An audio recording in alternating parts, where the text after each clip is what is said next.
Radio UNACH presenta El Rincón de Sísifo. Un esfuerzo hecho por y para estudiantes universitarios que se instituyen en la discusión de los derechos fundamentales, la historia universal y los eternos dilemas filosóficos. Al micrófono, Francisco González y José Juan Pérez.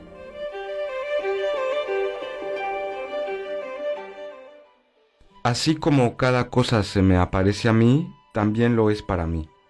Y tal como te parece a ti, también lo es para ti.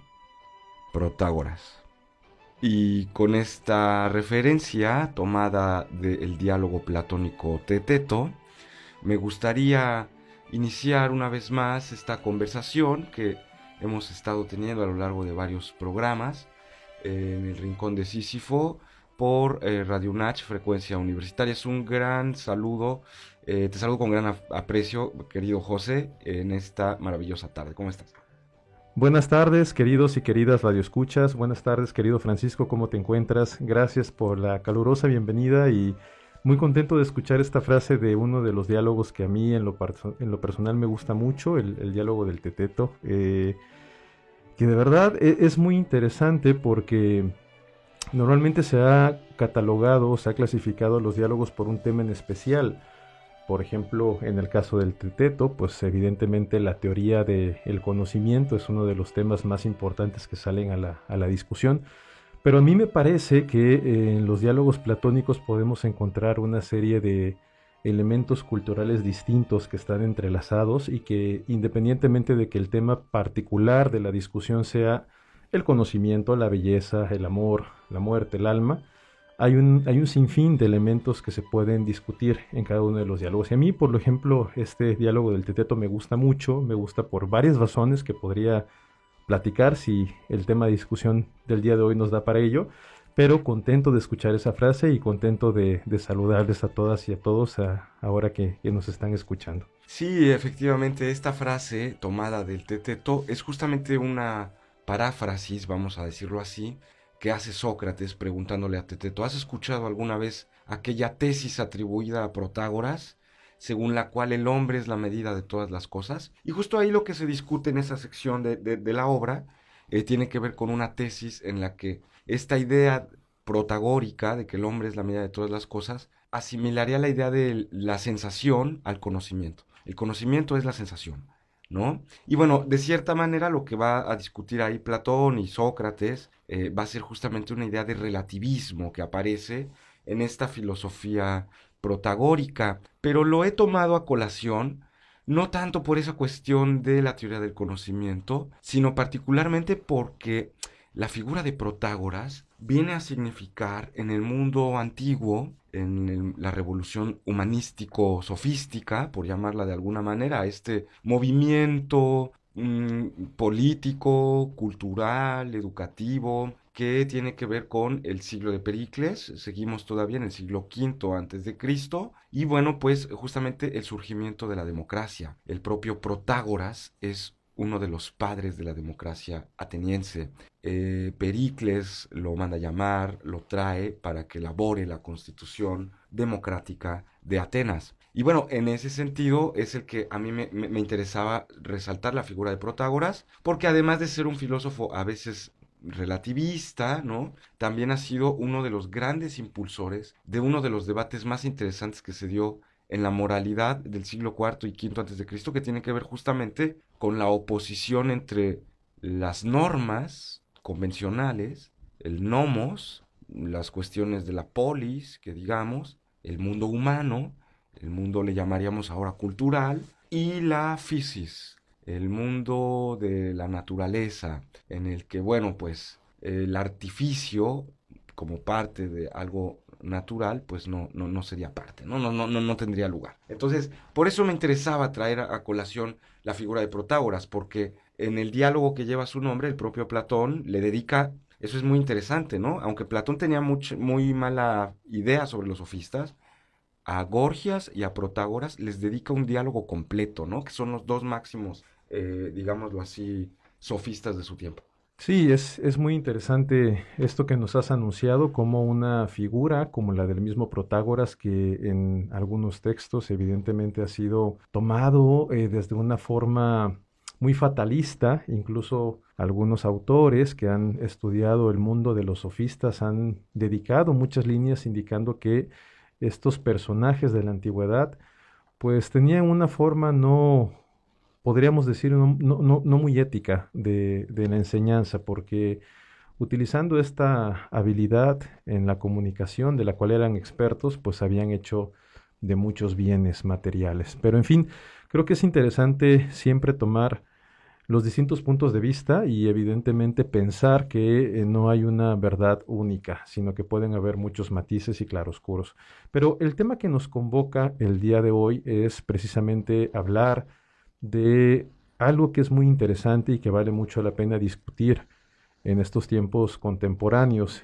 La discusión sobre la cultura, sobre los elementos culturales y esta visión antropológica de la sociedad que creo que en estos tiempos en los que los valores societarios, los valores comunitarios han venido en decadencia, pues es muy importante voltear la vista hacia la antigüedad, hacia el pensamiento clásico y entender cuáles son las bases que le han dado origen a las comunidades. Sí, en ese punto es algo muy relevante la figura en general de la sofística, que digamos, ¿no? A veces hay mucha mala prensa sobre los sofistas, se dice, bueno, falsos filósofos, pseudosabios, charlatanes, etcétera. Y bueno, nada más y nada menos que Platón se encarga de un poco propagar esa imagen, junto con Aristóteles, etcétera. Pero yo siempre he pensado que en realidad los sofistas son como una especie de lo que ahora llamaríamos profesionistas, ¿no? Es decir, son personas de, por ejemplo, el caso de Protágoras, según la doxografía disponible de Diógenes Laercio, él, antes de ser sofista, se dedicaba a ser portero, ¿no? No el que para los balones ni nada, sino el que abre y cierra ahí la puerta de la casa o de un sitio. Entonces, eran profesionistas, que digamos, ¿no? Pero que venían de una condición social, digamos, pues no necesariamente de alcurnia, ¿no? Eran profesores ambulantes que con sus conocimientos especializados, por eso digo que eran profesionistas, porque tenían una clase de conocimientos especializados que les permitían vivir. Y en el caso de Protágoras, pues realmente vivía muy bien, ¿no? Sabemos que él llegó en sus 40 años de carrera, si es que le creemos a Platón, pues llegó a vestir de mantos color púrpura, ¿no? Incluso decían que tenía tanto dinero que podía hacerse estatuas de oro con su propio peso, que digamos, a tamaño real, ¿no? Entonces, bueno, sí, claro, pero lo que es interesante es que forman parte de un movimiento educativo y eso es algo que rescata, por ejemplo, en la magna obra, ya lo hemos citado aquí, Werner Jaeger de Paideia, el papel interesantísimo que juegan los sofistas en el desarrollo, ¿sabes qué? Sobre todo de la individualidad. Porque el relativismo que empiezan a generar a partir de estas discusiones entre lo que se debe hacer por tradición, por costumbre, por norma, y lo que se debe hacer por naturaleza, fue cuestionar justamente, como lo decías hace un rato, los valores establecidos de la sociedad. Al final de cuentas, los sofistas señalan la idea de que las comunidades humanas son artificiales. Y en ese sentido, nosotros tenemos que aprender el artificio que nos vuelve ciudadanos, ¿no? Por eso podemos aprender política, porque la política no es algo que se haya dado por naturaleza en el ser humano, sino que los hombres la inventaron, es un artificio, es algo inventado, y en ese sentido la educación lo que hace es enseñarnos las reglas de esos artificios, como el artificio de hacerte un peinado, por ejemplo, ¿no? Porque había sofistas que, pues ahora les llamaríamos, serían los peluqueros o diseñadores de looks, no sé cómo se llamen, ¿no? Porque tenían un conocimiento especializado pues, de los peinados y tal, y de eso vivían. Y te permitían de cierta manera aprender los valores culturales, ¿no? Ese era el punto con ellos. Sí, y tocante a esta tesis que has traído ya a la mesa de debate sobre si la cultura es o no es un artificio creado por el ser humano, hay una referencia muy interesante que hace Max Scheler, que ya obviamente es un filósofo de la cultura bastante contemporáneo, y él plantea la idea de que, a diferencia, por ejemplo, del mundo animal, los seres humanos estamos desprovistos de una serie de elementos de defensa, por ejemplo, que podrías tú advertir en los animales. El oso, por ejemplo, tiene una capa de pelaje tan espesa que le hace soportar las bajas temperaturas, ¿no? Por ejemplo, los leones tienen garras, tienen todas estas cosas que quizás el ser humano no tiene. Entonces, en esa necesidad, dice Max Scheler, de verse desprovisto de el propio estado salvaje que te proporcionaría estos elementos para poder hacerle frente a la bestialidad de la propia naturaleza, crea espacios artificiales donde puede tener seguridad, donde puede sentirse seguro y donde su integridad física misma, y esto es muy importante lo que estoy diciendo, porque no solamente es la integridad emocional, sino es la integridad física, se va a salvaguardar a partir de espacios físicos que han sido creados de manera artificial. Las sociedades, las cárceles, las escuelas y todas las instituciones que hemos creado como sociedad obedecen a esta necesidad humana de tener protección. Efectivamente, es muy interesante la perspectiva de Scheler porque, bueno, recupera ese punto de vista materialista que siempre se echa de menos en la filosofía alemana, ¿no? Pero también porque me recuerda el gran relato, el gran logos, que Protágoras se avienta en el diálogo que lleva su nombre, ¿no? De pronto Sócrates comienza a preguntarle, bueno, Protágoras, ¿y tú a qué te dedicas? ¿Qué es lo que haces? ¿Cuál es tu profesión, no? Y Protágoras de pronto dice, pues yo soy un sofista, ¿no? ¿Y qué es un sofista? A ver, Protágoras.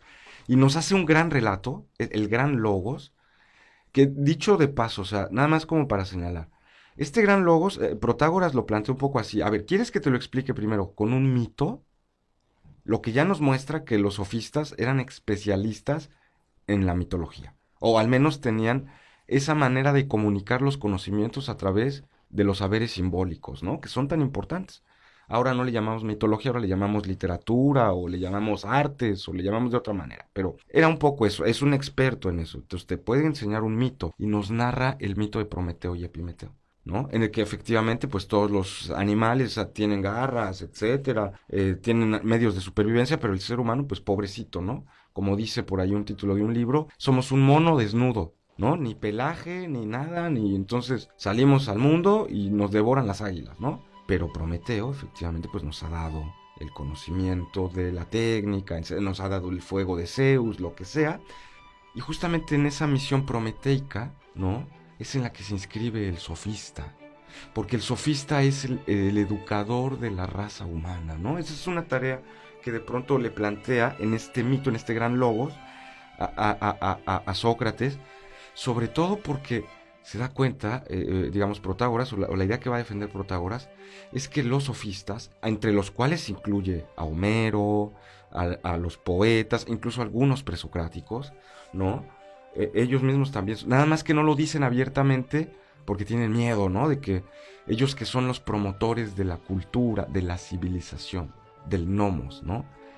Se encargan un poco de continuar la labor de Prometeo, en el sentido de que la cultura nos protege, nos permite, es el medio con el que nosotros hacemos frente a la vida en el mundo natural.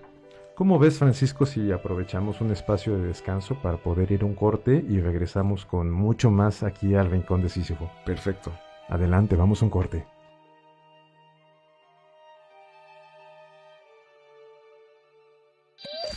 Radio UNACH. Transmitiendo desde Boulevard Belisario Domínguez, sin número, kilómetro 1081, Terán. Tuxtla Gutiérrez, Chiapas. Escúchanos en www.radio.unach.mx y Facebook Radio UNACH Oficial. Somos la radio universitaria que comunica y se acerca más a ti. Radio UNACH. Coordinación de Comunicación Universitaria. Denuncia. Acércate a las comisiones de género de las unidades académicas o directamente a la Defensoría de los Derechos Humanos y Universitarios. Ten la certeza de que contarás con la discreción y protección que necesitas. Nuestra labor es prevenir, investigar y sancionar a los responsables en caso de violencia de género, pero sobre todo, brindarte el apoyo que necesites para salvaguardar tu dignidad e integridad. Es importante que nos cuentes tu experiencia de la manera más detallada posible. Si cuentas con pruebas al respecto, es importante que las incluyas. De esta manera, podremos lograr una investigación más adecuada que nos permita sancionar al responsable y crear políticas de prevención y erradicación de la violencia. No vamos a tolerar ningún acto más de violencia de género, hostigamiento, acoso sexual o discriminación en nuestra máxima casa de estudios. Todas y todos somos parte del cambio. Dejemos huella. Por la conciencia de la necesidad de servir. Universidad Autónoma de Chiapas.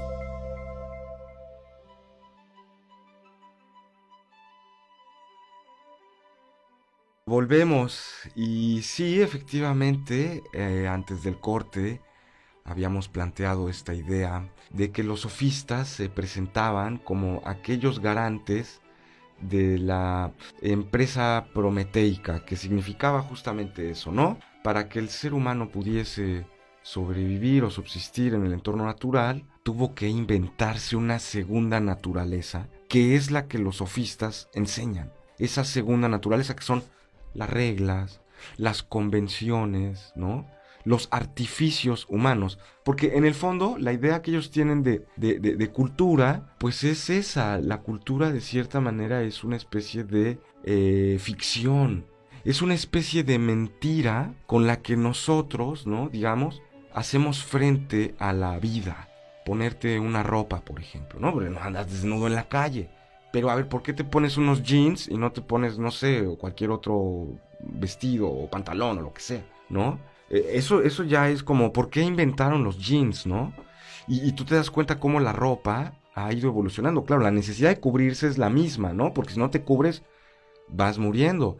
Pues el frío, el calor, etcétera, las inclemencias.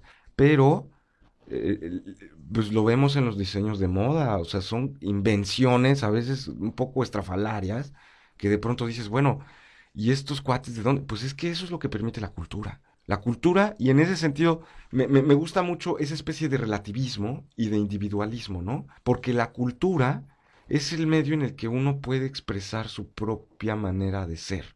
No tenemos expresiones naturales, según los sofistas, ¿no? Eso es, al menos en la perspectiva de Protágoras. Porque, bueno, habrá algunos otros, como Calicles, por ejemplo, que es discípulo de Gorgias, que cree que si queremos tener una vida feliz, lo mejor es no seguir la convención, sino seguir el mundo natural, o sea, observar el mundo de la naturaleza, y así como la cebra se come el pastito y el león se come así los seres humanos, tenemos que vivir según el orden del mundo natural, y no el orden que hemos inventado, ¿no? Esa es como la perspectiva más anticonvencionalista que tiene Calicles, ¿no? Mientras que Protágoras, por ejemplo, sí va a mantener el hecho de que si uno desea desarrollarse como persona, como individuo, tiene que educarse en las convenciones sociales, ¿no? Para Protágoras sí estaría más claro el hecho de que el sofista tiene la misión de llevar a cabo las convenciones sociales adecuadas, ¿no? Mientras que, por ejemplo, Calicles o Trasímaco, otro sofista también famoso, pensará que lo correcto es ir en contra de las convenciones sociales que son artificiales y apegarte al mundo natural. En el mundo natural pues, se da la ley de la selva, del más fuerte, ¿no? Mientras que en el mundo ya de los seres humanos, ya la cultura, no, la justicia protege al débil, lo que sea. Pero bueno, Trasímaco va a decir, por ejemplo, en el libro de la República, en el libro 1, que lo justo es lo que le conviene al que es más fuerte, ¿no? De cierta manera ahí Trasímaco pues está sacando un punto de vista anticonvencional. Ir en contra de la ley, eso es como lo que te va a hacer a ti, porque eso es lo natural. A ver, al león, tú lo vas a acusar de, ay, pobrecito, este es un maldito, pues se come a la cebra.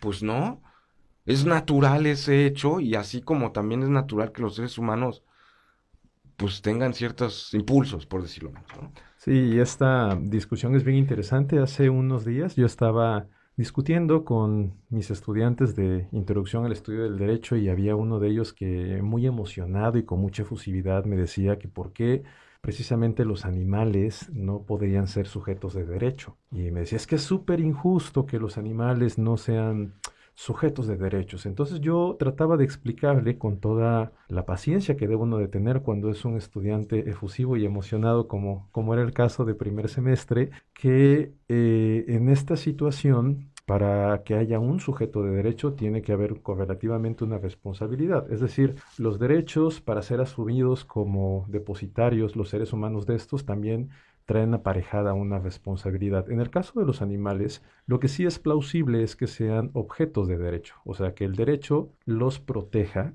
en calidad de objetos protegidos por el derecho, pero no sujetos, porque yo planteaba este desafío, les decía, piensen que mi perro sale a la calle y que muerde a una persona, sería totalmente ilógico que los policías llegaran y aprendieran al perro y lo llevaran a la cárcel, ¿no? O sea, en cualquier configuración un poco coherente, esto no tendría ningún sentido. Evidentemente, el responsable del objeto, porque así los cataloga el derecho mismo, es la persona de quien es propiedad este animal. Pero ahora en esta discusión me parece a mí muy interesante el hecho, por ejemplo, de pensar, yo estaba analizando ahora que tú estás planteando cómo la cultura viene a ser un artificio que le da sentido quizás a la vida colectiva, pero fíjate, Francisco, que tú también lo debes de saber muy bien porque estoy consciente de que eres profesor de filosofía política, que ya, por ejemplo, en la Edad Moderna, con los albores de las revoluciones burguesas, con los enciclopedistas, hay una discusión que a mí me llama mucho la atención porque parece ser que no hay consenso todavía aceptado de manera generalizada, como tiene que ser en todos estos temas que son candentes, que son de discusión, que no podemos llegar a una universalidad. Piensa, por ejemplo, el caso de la tesis de Maquiavelo, en el sentido de que el hombre en su estado de naturaleza es bueno. O sea, que el hombre tiene una suerte de humanidad, de bondad interior, pero que al momento de incluirse a esta dinámica social, donde está toda esta ficción, esta cultura que se ha inventado el mismo ser humano, se va a desnaturalizar. Y esta parte, perdón, estoy al revés, es a la inversa, que el hombre es malo y que la sociedad precisamente lo que va a hacer es formar esa parte de animalidad y lo va a hacer precisamente bueno.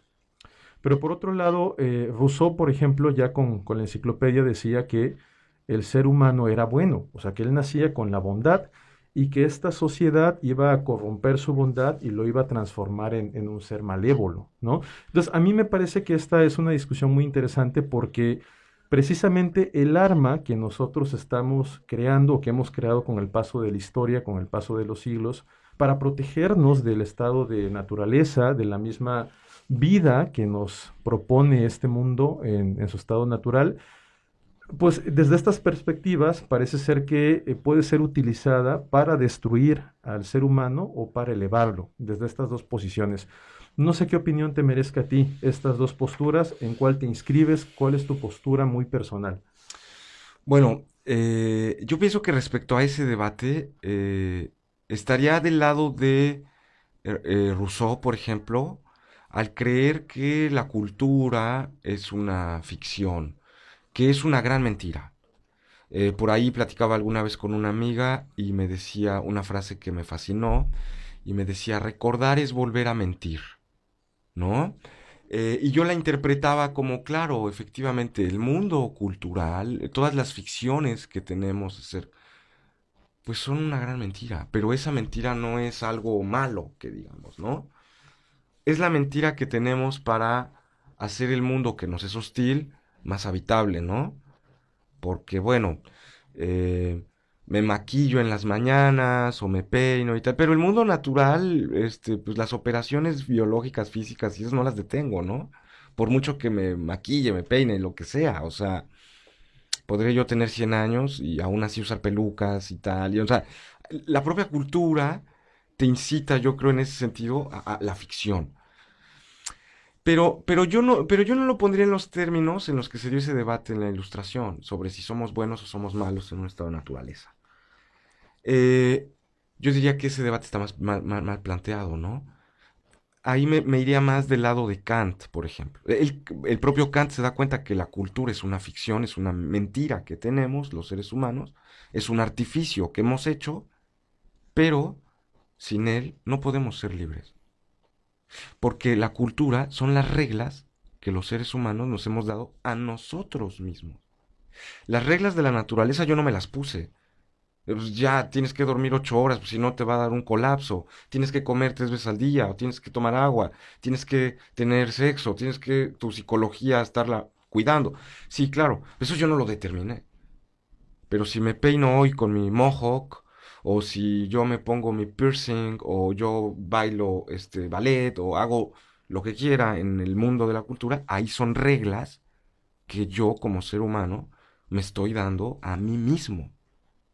En esa idea de libertad kantiana, pues la cultura, esas reglas que yo me doy, párate temprano a las 7 de la mañana, vete a trabajar, peínate, báñate, todas las reglas sociales son reglas que yo me doy a mí mismo. Y sin ellas yo no podría ser feliz. O bueno, no, perdón, no feliz, sino ser libre, ¿no? Es decir, para Kant, y yo ahí lo vería, ¿no? No se trata de ser bueno o ser malo. La cultura no nos hace buenos o malos, nos hace libres, ¿no? Y ya con tu libertad tú decides qué camino eliges, ¿no?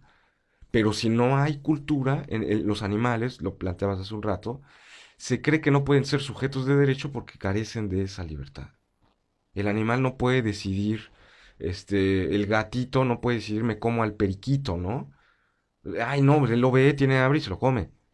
Ahí, digamos, no hay un impulso de libre albedrío, cosas que suponemos que tenemos los seres humanos, pero que solo se desarrollan, según Kant, en el mundo de la cultura. Y ya tal vez un poco para cerrar, o sea, a propósito de esto, el propio Kant nos plantea en la antropología en sentido pragmático una serie de ejemplos para mostrar cómo los seres humanos estamos atravesados por esas dos determinaciones, la determinación cultural y la determinación biológica o natural. Y pone el caso de una niña, por ejemplo, una niña que tiene, o mujercita de 12 o 13 años, que ya tiene su primera menstruación. Entonces la biología le dice, pues ya, mamita, tu cuerpo está diseñado para ser madre, lo que tú quieras, bla, bla, bla. Y dice Kant, sí, pero a los 12 años o 13 años, que biológicamente el cuerpo probablemente ya está preparado, culturalmente, pues la jovencita no ha salido ni de la primaria, o apenas está entrando a la secundaria. Entonces, todavía, ¿a qué determinación le vamos a dar más peso? ¿A la biológica o a la cultural? Porque somos ambas, ¿no? No podemos negar eso. Somos para usar las palabras de Kant, un complexum oppositorum. Y en ese sentido, Kant se va a decantar por la cultura, ¿no? Incluso su propia vida es una lucha a veces contra fuerzas sobrenaturales. Bueno, no sobrenaturales, pero naturales muy duras, ¿no? Recordemos que él fue célibe, por ejemplo, ¿no? Entonces, bueno, ya no quiero meterme en otras cosas, pero él sí se va a decantar. Y yo también me decantaría por ese lado. Yo diría, Sí, yo en lo personal también me inscribo a esta postura respecto a la idea de que la cultura sí evidentemente va a transformar esta personalidad que tenemos y nos va a lograr dar esta posibilidad de ser libres y al menos de tomar decisiones pensadas y reflexionadas. Pues bueno, Francisco, la conversación que hemos tenido hoy ha sido muy interesante. Esperamos que al auditorio le haya parecido también interesante, que hayan podido tomar elementos que les sirvan para poder pensar las cotidianidades en las que estamos inmersos en el día a día. Yo quiero despedirme agradeciéndole mucho a la Universidad Autónoma de Chiapas que nos da esta posibilidad de transmitir estos pequeños programas, estos humildes esfuerzos que hacemos para llevar precisamente la cultura hacia las personas que están a un clic de distancia. Muchas gracias, Juan, Monse en los controles también, y gracias a ti, Francisco, por esta posibilidad de seguir aprendiendo y seguir conversando. Un placer enorme, muchas gracias también a nuestro público que nos honra con sus comentarios, con su presencia, y bueno, pues simplemente decir que el Rincón de Sísifo agradece su escucha. Muchas gracias.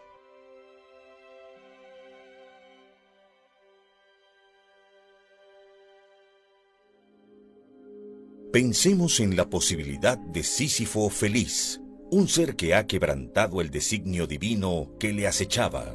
Pensemos en el despertar de Sísifo.